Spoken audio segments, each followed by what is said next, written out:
guys, it's your girl Arsharae, and I'm back with another video. This is Love and Hip Hop Miami Season 3, Episode 1. So before I start this video, I want to apologize to you in advance if you hear noise in the background. I am going to try to edit it out as much as I can. As you can see, I'm back home. So, other people, so yeah, whatever. Alright, let's get into this review. So this season starts out a little bit heavy. It starts out with a funeral. Trina's mom passed away from cancer. My condolences to you, Trina, and your family.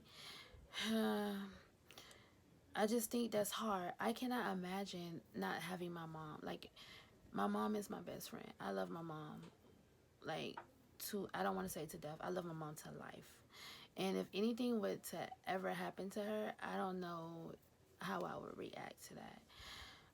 But I don't want to dwell on this too much, and I don't want to make this video too long, so we're gonna move on. Amara is settling into her new home, and apparently she has a new home with her mom and her man.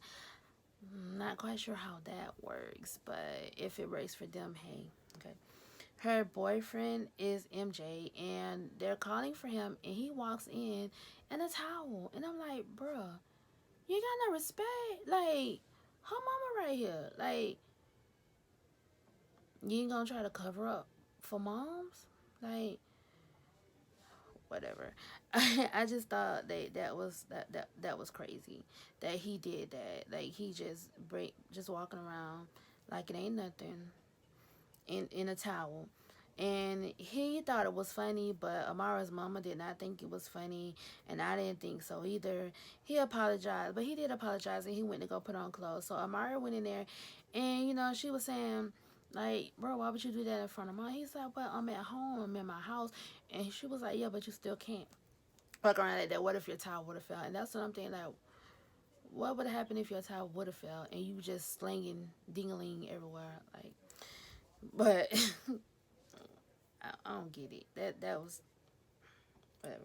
Amara is saying how she's not happy with the way her career is going. She said at first, she thought it was gonna take off because of what happened last season, and she um how she thought with with everything that was going on that her career was gonna take off, but it kind of like hit a high then hit a low again. So that's what happened with that. And let me just say, Amara's mama is not playing with MJ. She had to tell him to come take this trash out. It's like he living in the house with his mama again.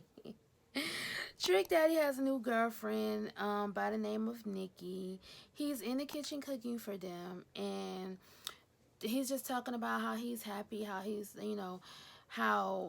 happy with Nikki, but he's ready for this divorce to be over. However, he said that the lawyer, Joe's, oh, what?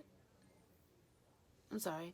He said that Joy's lawyer sent him a bill, keeps sending him bills that he's not paying for. And I'm like, bro, if you really wanted this divorce, you would have been done with it by now. So you can't want this divorce too much. So his new girlfriend is claiming to be celibate. And I'm like, it's possible. It's possible. But how are you going to be dating Trick Daddy and say that you're celibate? I just hope she ain't using him. That's I just and I'm gonna leave it at that. Like, I just hope she ain't using him. He's still not divorced, and I'm just like, bro, how long does it take to get a divorce? It can't take this long to get divorced from somebody. Like, this is the longest divorce in history, I swear. uh Trick is celebrating the grand opening of his new restaurant. Trick even got Trina's old assistant, Alvin. Yeah, the one who told Trina that he was gonna see her at the top. Yeah, him. So I guess, he ain't made it to the top yet, because he working for Trick now instead of working for Trina. Bro, the same people you see going up, the one you gotta see coming down. And you obviously ain't made it that far. Karma. So, oh, shoot, I'm sorry. So apparently Amara's boyfriend is Shay's brother. So, Now they're sisters. They're calling. They say they're sisters or whatever. So they all show up together. Then Bobby shows up. Amara starts talking about, her release party, and Bobby says that he's glad that they got over their issues that they had with the from last season with the whole Jojo situation. And that brought them on the topic of Jojo. And let's just say there's no love lost between anybody when it comes to Jojo. Nobody in that at that time in that little circle really was feeling Jojo except Bobby. Everybody else wasn't really feeling Jojo. Shay is not having Amara making up with Jojo because apparently Bobby asked like if she would make up with Jojo if she could be friends with Jojo again. Amara seems like she's with it, but Shay is like she's not with Amara and Jojo being friends again. But I'm like, Shay, you can't really tell this girl who to be friends with. Like, you can't. So it's not your choice. It's not your choice. It's Amara's choice. So we'll see what happens with that. Joy shows up and there's a little tension, you know, and everybody's messing with her, but she says the only thing that she's worried about is getting a divorce. And Shay, and then Bobby's like, "You're not divorced yet?" It's like, that's the same thing I'm saying. Everybody's like, "How long does it take to get a divorce?" Shay's messy ass gonna say, does she know about Trick's girlfriend? So then she calls Joy over and she tells Joy, Trick has his girlfriend here or whatever. And Joy said she's happy for him. She said, if he got something going on, he can stop worrying about me and he can stay out of my business. So she said she happy for him. So hopefully she is happy for him. Um, so Trick sends Nikki into the lion's den, and they instantly jump on Nikki and ask her, are you Trick's girlfriend or whatever? And she said she was. And they was like, well, how you gonna be his girlfriend and he's still married? And she's like, oh, I ain't worried about that. They're getting a divorce. And then, and then they're like, oh, well, this is Trick's wife. Joy, meet Trick's girlfriend. Trick's girlfriend, meet Joy, his wife. And I'm just like, bro, y'all so messy. Like this Miami crew, the Miami cast is like so messy. Um, and so especially Bobby and Alvin, the queens.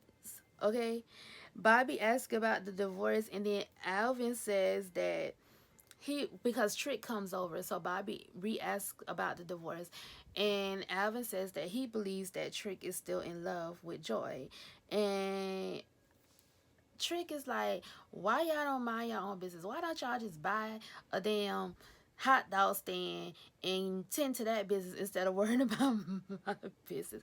And I agree. Everybody be mind their own business. Why everybody worried about Trick and where he's sticking his dingling and if he divorced or not? That ain't y'all business. It's not. Worry about your own business. Jojo reminisces on the past but says that she has to move on. She has a new clothing line with Tommy Hilfiger. Congratulations. I think that's dope. Bobby shows up and he congratulates her or whatever. And then he instantly gets into the drama. Leave it to Bobby. He asks her,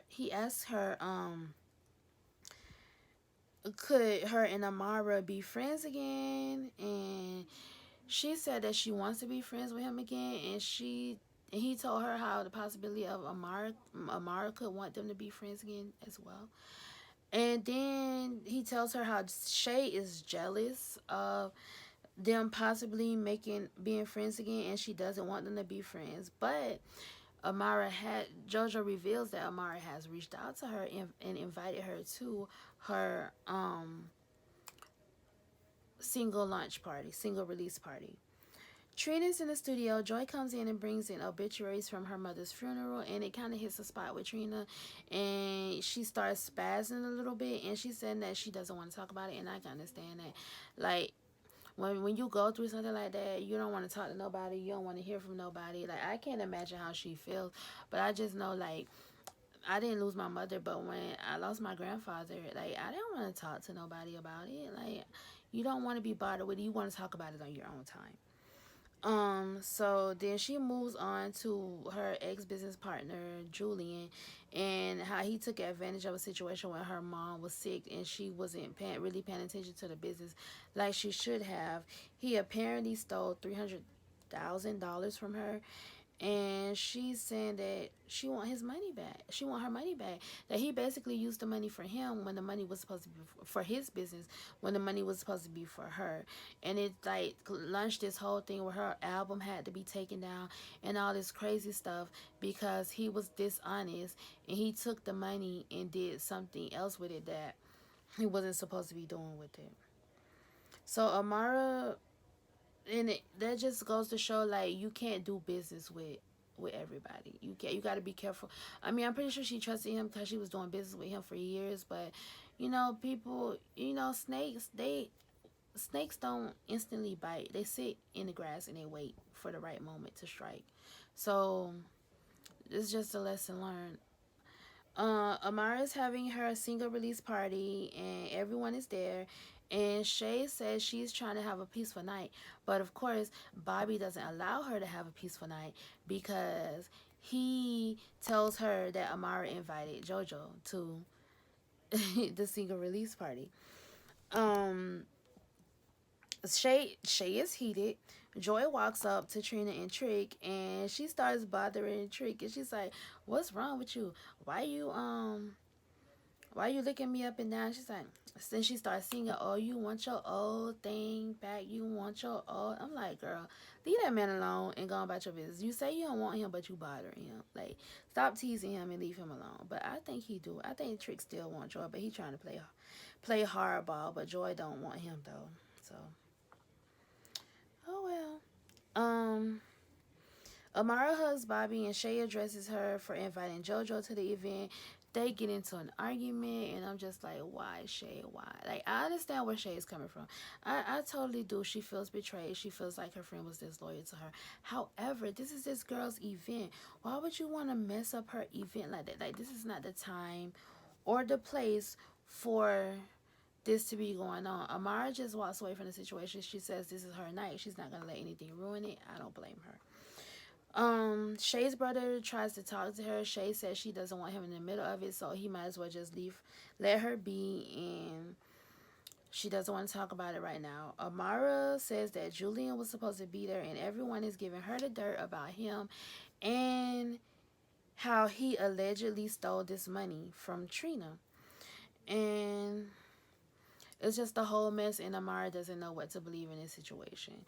Jojo shows up and to the release party, and Shay just instantly leaves. She says she doesn't want to be a part of the drama, and I'm proud of Shay that she got up and left instead of being there and indulging in the drama. She got up, she left, and she didn't entertain it, and that was big of her because normally she would have sat there in it and just fed into it, and she didn't do that.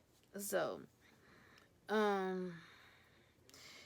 Amara and Jojo go off to talk to one another. Jojo apologizes to Amara, and Amara, at first, I thought she was gonna apologize to Jojo too, but she says that she wanted to be friends with Jojo again, but she went back and she rewatched the interviews and rewatched and re-listened to the interviews that Jojo had done of her, and she had a change of heart.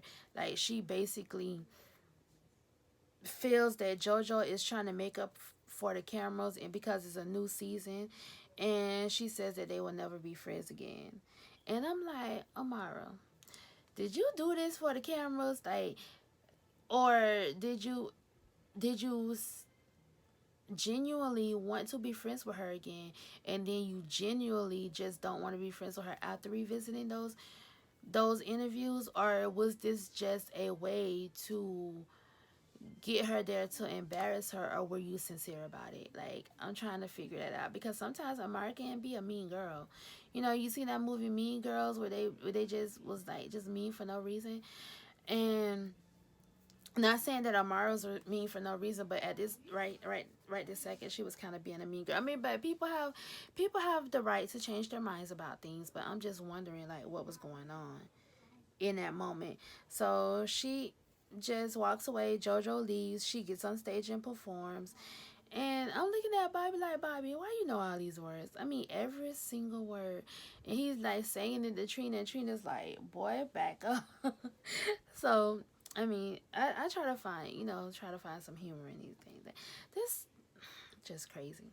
Julian shows up in the showcase, and Trina says that this isn't the place, so she hopes that he doesn't say anything to her, and he didn't. Well, I don't know, because that was the end of the episode, but I think I'm gonna enjoy this season of Love and Hip Hop Miami, and I hope that it's everything that it promises to be. It's entertaining. It's very entertaining from the first episode. But I'm not gonna go into a rant or anything. Well, not a rant, but I'm not gonna go off tangent because I don't want to make this video too long. But I just want to say thank you guys so much if you made it to the end. Thank you for watching my review. Um, remember to like, comment, and subscribe if you have not already done so. And remember that if no one else tells you that they love you, Arsharae loves you. And I will see you guys in the next video. Bye.